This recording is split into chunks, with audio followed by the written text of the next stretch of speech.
Cat tails. 1. When I was a boy, the cats I knew had jobs, like regular folks. Orange Tom, my father's favorite, and Tom's gray-haired female companion worked in our dairy barn keeping mice out of the feed. They earned a splash of fresh cow's milk twice a day.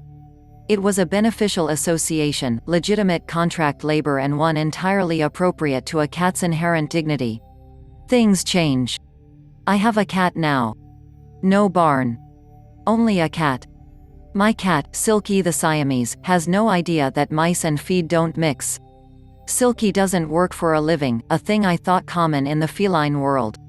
I have Silky, the unemployed cat, because I wanted my wife. After I met this really smart, funny, and sweet-smelling woman, after we had snuggled in movie theaters and held hands across restaurant tables and undertaken other semi-romantic adventures not requiring feline participation, she began to tell me more about herself, about her childhood, and about a female Siamese cat she'd had for more than 20 years. I learned Tammy, the cat's name, not the woman's, had recently gone to the great cat heaven in the sky. The woman missed her greatly, and as she told me endearing stories of their 2 decades together, her eyes welled up with tears. Nothing will rearrange your opinion of cats like the smell of a woman's hair when she sits on your lap and puts her arms around your neck, which is an activity not requiring feline participation. Of course, the woman wasn't my wife when I first noticed how nice her hair smelled. But I didn't have a cat then, did I? You and I know from personal experience that men can be shabby creatures, boastful, given to showing off, especially when trying to impress a woman. You know, too, that a man's audition for a lead role in any romantic drama tends toward the frenzied and implausible when a woman sheds tears. You'll not be surprised when I tell you the tears, plus the scent of this woman's hair, lilacs? Roses? Lavender, had me thinking about finding a barn and kidnapping a cat. I am not ashamed. I came to my senses the next morning. I knew I'd trip over trouble if I couldn't distinguish the line between love, cats, and gallantry.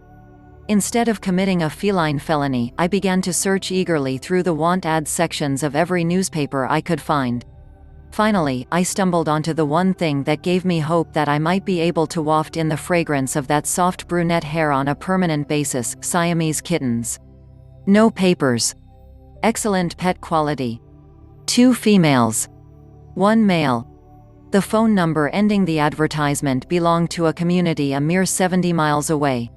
"Hold me a kitten," I said to the woman who answered the telephone. "A female, please. I need that cat."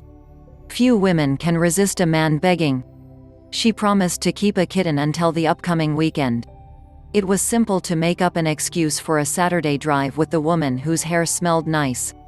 Early that morning we set out on the great cat adventure. Guess what? The place where the cat lived? It was next to a dynamite factory. An object lesson, an omen, an augury of things to come, I was to learn. The kitten was beautiful, I must admit. Better yet, it looked just like Tammy, the original. The woman was surprised and suitably impressed. More tears. A hug. I was allowed to sniff her hair for several minutes. I think she even purred, but I couldn't hear her because the kitten was yowling. As we journeyed home, I discovered a minor flaw in the sequence of happy events I had envisioned unfolding post-cat acquisition. The woman and I were not married then, a celebration my intuition had told me might be delayed until the cat had me housebroken. We set out, kitten on my lap, on the long drive home. Ouch. Geez, her little claws are like needles. I said as we merged from the ramp onto the interstate and the kitten climbed onto my shoulder. That's why landlords like mine don't allow people to have cats. Curtains, drapes, those sorts of things can get shredded, said the woman, quite casually. I looked down at the kitten. I licked the blood from the back of my hand. I realized I had no barn. The woman began to like me better and to love the cat dearly, but as the days and months passed, I began to think the cat and I simply shared the apartment like housemates who tolerate one another simply to avoid paying half the rent. The only time Silky appeared to enjoy my company was when I decided to have tuna for lunch. She liked the water from the can better than Orange Tom liked fresh cow's milk.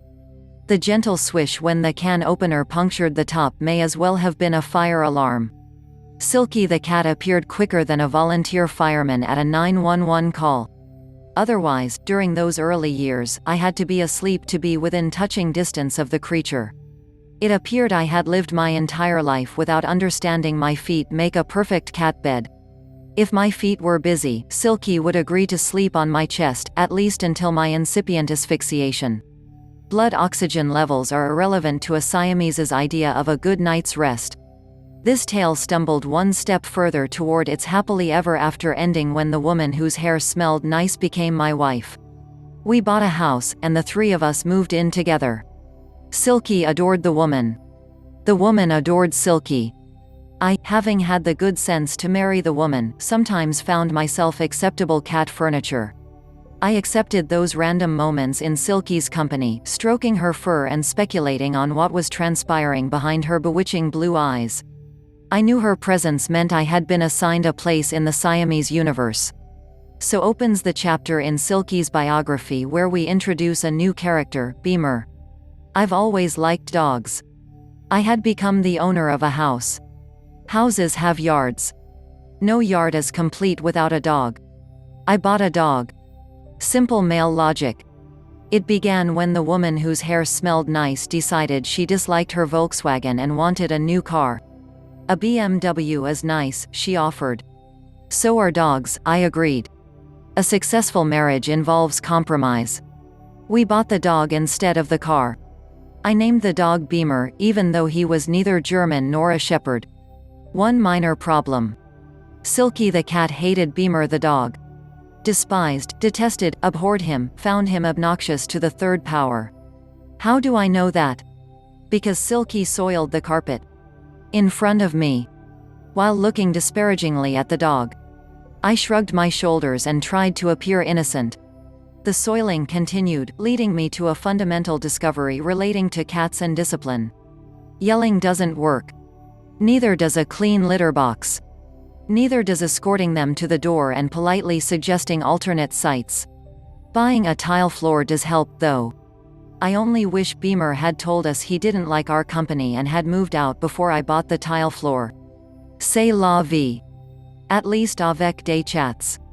For years, my primary contact with Silky came only at night, during tuna lunches, and while she sat on my lap to await my wife's attention. That regular intersection of our two not quite parallel lives continued until a few days after she ate 42 inches of thread and then refused to eat anything at all. Veterinarians extract thread from a cat's interior at a cost of precisely $15.42 per inch, in case you're interested. Upon her return home, I mentioned the expense to Silky, holding the bright blue credit card in front of her. She rubbed against it with her nose and hopped into my wife's lap. Orange Tom, I'm certain, would have offered to get a second job. For nearly 2 decades, I, like the graceful Blue Point feline, have tuned myself to respond with affection and appreciation for the love the woman creates and shares. Silky continues to sleep on my feet, acknowledging in her own way that I am part of peace and joy in our home, a refuge that comforts the three of us taking rest on our marriage bed. I try now to never disturb the cat, having learned that the serene rhythm of her breathing resonates from the bottom of the bed and into my heart. I no longer eat meat, but Silky still craves tuna water, and so the cans are hers alone. Other things have changed as well. The woman we both adore once insisted on driving 70 miles, in the opposite direction this time, presupposing a belief in Siamese yin and yang, to purchase Dicky, a male kitten of the species. She had the quaint idea that if one Siamese did not revere me, one of the opposite sex might hold a different opinion. A faulty hypothesis, and another story altogether. One which would begin with my early recognition that Dicky, too, would never be the sort to understand that cats are supposed to work for a living. It doesn't matter. I still don't have a barn.